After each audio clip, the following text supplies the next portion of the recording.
زیر صاحب مبشر صاحب کا یہ کہنا تھا کہ پچھلے کسی پروگرام میں بات کرتے ہوئے نماز خوف کا ذکر ہوا تھا، تو اگر آپ اس کی کچھ تفصیل بتا دیں۔ دوسرا یہ کہتے ہیں کہ کیا پاکستان کے موجودہ حالات میں کیا پاکستان کے احمدیوں پر اس کا اطلاق ہو سکتا ہے؟ بسم اللہ الرحمن الرحیم۔ اصل میں بات یہ ہے کہ عام حالات میں نماز پڑھنے کے متعلق ہدایت یہ ہے حضور صلی اللہ علیہ وسلم کی کہ نماز کو ٹھہر ٹھہر کر آہستہ آہستہ ہر رکن کو بڑی خوبصورتی کے ساتھ آرام کے ساتھ ادا کیا جائے۔ چنانچہ حدیث میں آتا ہے کہ حضور صلی اللہ علیہ وسلم اپنے مجلس میں تشریف فرماتے مسجد میں، ایک شخص بعد میں آیا، نماز باجماعت میں شامل نہیں ہو سکا تھا، اس نے آیا، اس نے جلدی جلدی نماز پڑھی اور حضور کے جہاں حضور تشریف فرماتے وہاں آ گیا تو حضور نے اسے کہا کہ تمہاری نماز نہیں ہوئی، تم اپنی نماز دہراؤ۔ چنانچہ وہ دوبارہ اٹھ گیا، اس نے نماز پھر اسی طرح جلدی جلدی پڑھی اور پھر آ گیا۔ حضور نے پھر اسے فرمایا کہ تمہاری نماز نہیں ہوئی، دوبارہ نماز پڑھو۔ اس نے تیسری دفعہ بھی نماز پڑھی اور پھر اسی طرح تیزی تیزی سے نماز پڑھ کے جلدی جلدی نماز پڑھ کے آ گیا۔ تو اس پہ جب چوتھی دفعہ حضور صلی اللہ علیہ وسلم نے اسے کہا کہ تمہاری نماز نہیں ہوئی، تو اس نے عرض کی کہ حضور مجھے تو ایسی ہی نماز آتی ہے، اس سے زیادہ نہیں آتی، آپ مجھے بتائیں۔ پھر حضور صلی اللہ علیہ وسلم نے اسے سمجھایا اور ایک ایک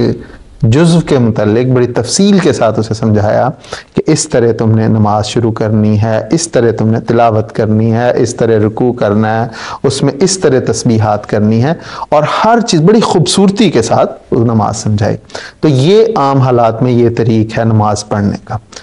جہاں تک تعلق ہے قصر نماز کا یا نماز خوف کا، تو اس کے متعلق فقہاء میں محدثین میں مختلف آراء ہیں، لیکن مجھے یاد ہے سیدنا حضرت مسلم اور رضی اللہ تعالیٰ عنہ کا ایک خطاب خطبہ جمعہ میں پڑھ رہا تھا جو غالباً 50s کے کسی الفضل میں شائع ہوا۔ اس میں حضرت صاحب نے اس موضوع پہ پورا خطبہ جمعہ اسی موضوع پہ ارشاد فرمایا اور اس میں بڑی تفصیل کے ساتھ یہ چیزیں بیان کی، اور اس میں حضور نے خاص طور پر یہ بیان فرمایا کہ علماء میں فقہاء میں یہ اختلاف ہے، لیکن اصل بات یہ ہے کہ شروع میں نماز جو تھی وہ 2 رکعت پر مشتمل تھی، لیکن کچھ عرصے کے بعد حضرت عائشہ کی روایت ہے کہ اس طرح سفر میں پھر نماز جو تھی وہ اسی طرح 2 رکعت رہی، اور حضر میں یعنی جب قیام کی صورت میں وہ نماز 4 رکعت ہوگی اور ڈبل ہوگی۔ تو یہ سفر کی نماز گویا اسی طرح ہے۔ اس حدیث کو سامنے رکھتے ہوئے سیدنا حضرت مسلم اور رضی اللہ تعالیٰ عنہ نے یہ بیان کیا کہ جو نماز خوف ہے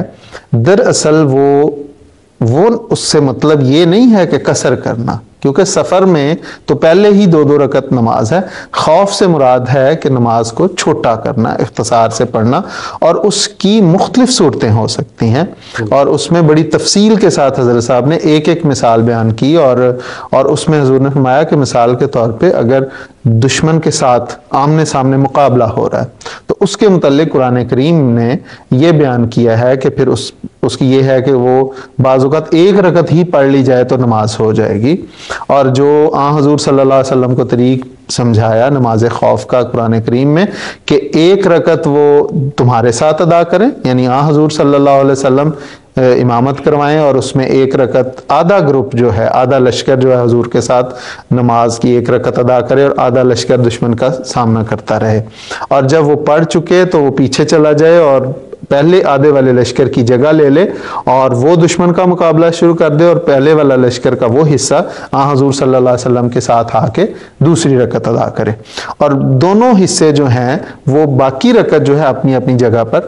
ادا کر لیں گے۔ تو یہ ایک طریق اس میں سمجھایا، اور اس سے حضرت مسلم اور رضی اللہ تعالیٰ عنہ نے استدلال کر کے فرمایا کہ یہ بھی طریق ہے ایک، اور ایک یہ ہے کہ زیادہ خوف کی حالت ہے تو 1 رکعت میں بھی نماز ہو جائے گی۔ پھر اگر دشمن کا محاصرہ کیا ہوا ہے اور فوج جو ہے وہ کسی جگہ ڈیرے ڈال کے بیٹھی ہوئی ہے، تو اس میں چونکہ ایسی خوف کی حالت ویسی نہیں ہے کہ دشمن کے تیر آ رہے ہیں یا گولیوں کی بچھاڑ ہو رہی ہے، بلکہ ایک محاصرہ کیا ہوا ہے، تو اس میں پھر اسی طرح جو سفر کی نماز ہے وہ ادا کی جائے گی۔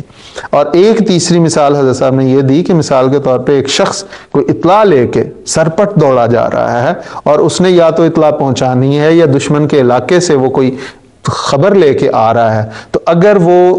گھوڑے پہ سوار ہے یا کسی ایسی سواری پہ سوار ہے، تو اگر وہ راستے میں رک کے اتر کے نیچے جس طرح کی عام نماز کا حکم ہے، اگر وہ اس طرح نماز پڑھے گا تو یا تو دشمن اسے تعاقب کرتا ہوا دشمن اسے پکڑ لے گا یا وہ اطلاع پہنچانے میں لیٹ ہو جائے گا۔ تو ایسی صورت میں اگر وہ سواری پہ ہی چلتے ہوئے بھاگتے ہوئے بھی نماز پڑھ لیتا ہے تو وہ اس کی نماز ہو جائے گی۔ تو یہ مختلف صورتیں نماز خوف کی صورتیں ہیں کہ چلتے پھرتے دوڑتے ہوئے، جس طرح بیمار جو ہے اگر مریض اگر لیٹا ہوا ہو وہ بیٹھ ہی نہیں سکتا یا کھڑا نہیں ہو سکتا تو لیٹے لیٹے اشاروں میں نماز پڑھ سکتا ہے، اسی طرح اس خوف کی حالت بھی دراصل ایک مجبوری کی حالت ہے، تو اس میں نماز کی مختلف کیفیت ہو جاتی ہیں۔ وہ سواری پہ اگر دشمن کے مقابلے پہ ہے تو وہ سواری پہ بیٹھے بیٹھے نماز پڑھ لے گا، اور اگر وہ کھڑے ہیں تو کھڑے کھڑے نماز پڑھ سکتا ہے۔ اگر ایسی بھی صورت نہیں تو چاند اشارے کر کے بھی وہ اپنی نماز مکمل کر سکتا ہے، وہی اس کی نماز ہو جائے گی۔ تو یہ حضرت مسلم رضی اللہ تعالیٰ عنہ نے بڑی تفصیل کے ساتھ اس پہ روشنی ڈالی۔ اب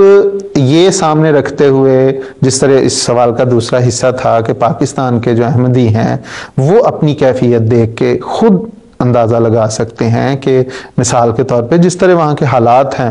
جیسے کہ مثال کے طور پہ ربوہ میں ایک وقت میں مسجد اقصیٰ میں جمعہ سارا ہوتا تھا پورے ربوہ کا، ہم لوگ اس کو وہیں پہ ادا کرتے تھے، سارے لوگ وہاں پہ اکٹھے ہوتے تھے، لیکن اب وہ سیکورٹی پوائنٹ آف ویو سے ہم مختلف محلوں میں وہ جمعہ ادا کیا جاتا ہے اپنے اپنے محلے کی مسجد میں، اور مختصر خطبہ ارشاد جو بھی امام ہے مختصر خطبہ دیتے ہیں، اور یہ بھی ایک نماز ایک خوف کی حالت ہے۔ تو اس طرح بعض مثال کے طور پہ مغرب عشاء رات کے وقت میں جمع ہو جاتی ہے تاکہ رات کے وقت عشاء کے وقت لوگوں کو باہر نہ آنا پڑے۔ تو یہ ساری صورتیں جو ہیں دراصل مقامی لوگ جو بھی انتظامیہ ہے وہاں کی، وہ اپنے حالات کو پیش نظر رکھ کے مرکز سے مشورہ کر کے اپنے متعلق رہنمائی حاصل کر سکتے ہیں، لیکن چونکہ اس کے متعلق کوئی اصولی فتویٰ نہیں دیا جا سکتا، جیسے میں نے بتا دیا کہ خوف کی مختلف حالتیں ہیں، مختلف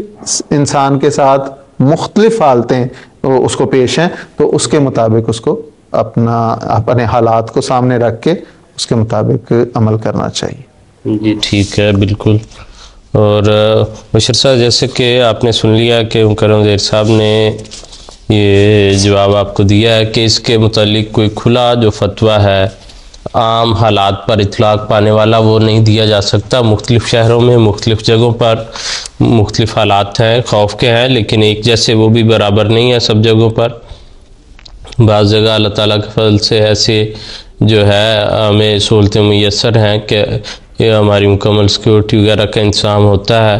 کہ دیگر لوگ جو ہیں وہ ڈیوٹی پر موجود ہیں، تو وہ حالت اس طرح پھر شمار نہیں ہوگی۔ اس لیے اس بارے میں